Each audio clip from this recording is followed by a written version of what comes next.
يا صباح الخير. اكيد طبعا، وبما اني بورسعيديه فلازم يكون السمك ده ليه معزه خاصه كده على قلبي، لان السمك من اكتر الاكلات اللي بناكلها دايما وباستمرار. بس اكيد مش لازم كل مره علشان ناكل سمك لازم ناكله يا مشوي يا مقلي، اكيد لا طبعا، لازم نغير كده من كل وقت للتاني علشان ما نزهقش. فانا بقى لما بحب اغير اكتر واسرع وصفه بحب اعملها هي اللي انا هعملها معاكم النهارده. هعمل معاكم النهارده السمك المشوي بس بطريقه وتتبيله مختلفه شويه، والاحلى بقى كمان ان هي ما بتاخدش معاكي ابدا ولا وقت ولا مجهود، سريعه جدا، كفايه ريحتها وهي في الفرن بس كده اللي بتكون قلب الدنيا. ورغم ان الاكله دي سريعه وسهله وريحتها وطعمها بجد ولا احلى، الا ان بقى كمان الوصفه دي صحيه جدا. يعني من الاخر كده الوصفه دي ما فيهاش ولا غلطه. يلا بقى نشوف السمك القمر ده عملناه ازاي. بس لو سمحتوا قبل ما نبدا الفيديو عايزه افكركم يا ريت اللي ما عملش اشتراك في القناه يشترك، وكمان يفعل الجرس ويعمل لايك وشير علشان ده بيساعد القناه ان هي تكبر.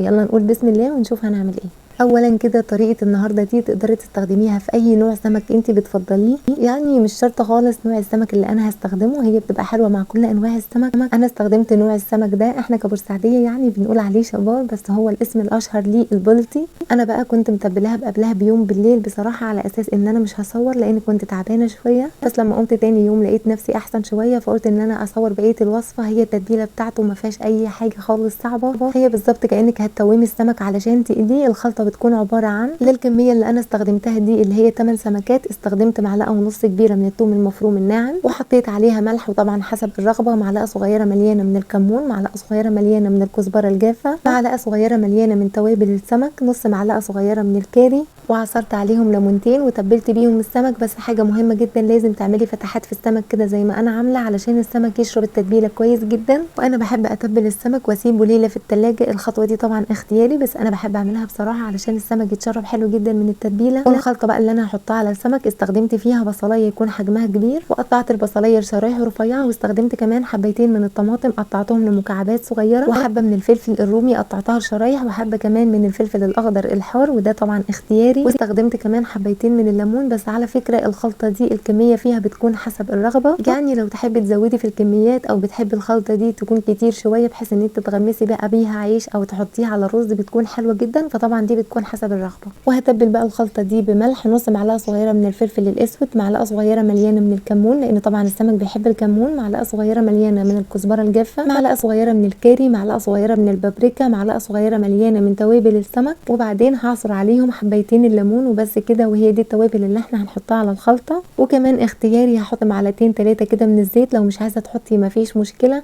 وبعدين هقلب بقى الخلطه دي مع بعض كويس جدا، ويا ريت كمان تدعكيها بايدك علشان البصل والطماطم ينزلوا الميه اللي فيهم. وهتجيبي بقى الصينيه او الصاج حسب كميه السمك اللي انت هتستخدميها. والخطوه اللي جايه دي برضو اختياري، انا حطيت في الصاج بطاطسايه وجزرايه. اهم حاجه ان انت لو هتستخدمي جزر وبطاطس لازم تقطعيهم لشرايح رفيعه جدا، لان طبعا معروف ان السمك ما بياخدش ابدا وقت في الفرن، فلازم تكون البطاطس والجزر رفيعين جدا علشان ياخدوا نفس الوقت بتاع تسويه السمك. وبعد ما وزعت شرايح البطاطس والجزر حطيت عليهم كده شويه من الخلطه اللي كنا محضرينها، وهسيب كمان شويه من الخلطه دي علشان احطها جوه السمك علشان بتخلي طعم السمك حلو جدا، وكمان بتخلي قلبه طري كده وطعمه حلو. عايزه بقى توزعي نص الخلطه دي تحت السمك والنص التاني تحطيه فوق السمك كده بعد ما ترصيه مفيش مشكله، بس انا بصراحه بحب اسيب السمك هو اللي على الوش علشان انا بحبه يتحمر كده ويكون ناشف شويه. هنا بقى عندك اختيارين قبل ما تدخلي الصينيه بتاعتك الفرن. لو انت بقى عايزه السمك ده يعمل معاكي صوص كده في الصينيه اثناء التسويه، يبقى هتغطي الصينيه بتاعتك دي قبل ما تدخل الفرن بورق فويل، وهتدخليها على فرن ساخن مسبقا على درجه حراره 240 لمده 25 دقيقه. وبعد 25 دقيقه هتشيلي الورق الفويل ده وتسيبي السمك في الفرن كده من غير ورق فويل لمده 10 دقائق علشان الوش بتاعه ينشف وياخد لون حلو، وده طبعا في حاله انك عايزه السمك يعمل صوص فبالتالي لازم تغطيه. اما بقى لو عايزاه ينشف ومش عايزاه يعمل صوص فهتدخليه الفرن كده زي ما هو من غير ما تغطيه على فرن برده سخن وعلى درجه حراره عاليه في الرف التاني من تحت. وبعد 25 دقيقه هتتابعي التسويه بتاعته، ولو خلاص استوى ممكن تحتاجي انك تفتحي عليه الشوايه حاجه بسيطه وممكن لا. ولو انت يا ست الكل قلقانه ان الصينيه تنشف او الخلطه تنشف يعني في الفرن اثناء التسويه لان طبعا مش متغطيه، فممكن قبل ما تدخلي الصينيه الفرن تحطي فيها نص كوبايه ميه وبس كده، هتضمني ان الصينيه هتطلع معاكي بجد ولا احلى. مش هيبقى فيها صوص كتير بس في نفس الوقت برده مش هتبقى ناشفه. وبس كده يا ستي، وبخطوات بسيطه جدا وبمنتهى السرعه عملنا احلى صينيه سمك مشوي في الفرن وبخلطه رهيبه جدا، وريحتها وهي في الفرن كانت قلب الدنيا. ويا سلام بقى الخلطه دي لما تيجي تحطيها كده على الرز بتاع السمك بتكون بجد ولا احلى. الوصفه دي بقى بقى تعمليها لما تكوني عايزه تعملي غدا سريع وسهل بس في نفس الوقت حلو، تعمليها لما تكوني زهقانه او تعبانه ومش عايزه تقفي في المطبخ كتير، او تعمليها لما تكوني عايزه تخرجي شويه عن الشكل التقليدي للغدا، لانها بجد مختلفه، ريحتها وطعمها حلوين جدا.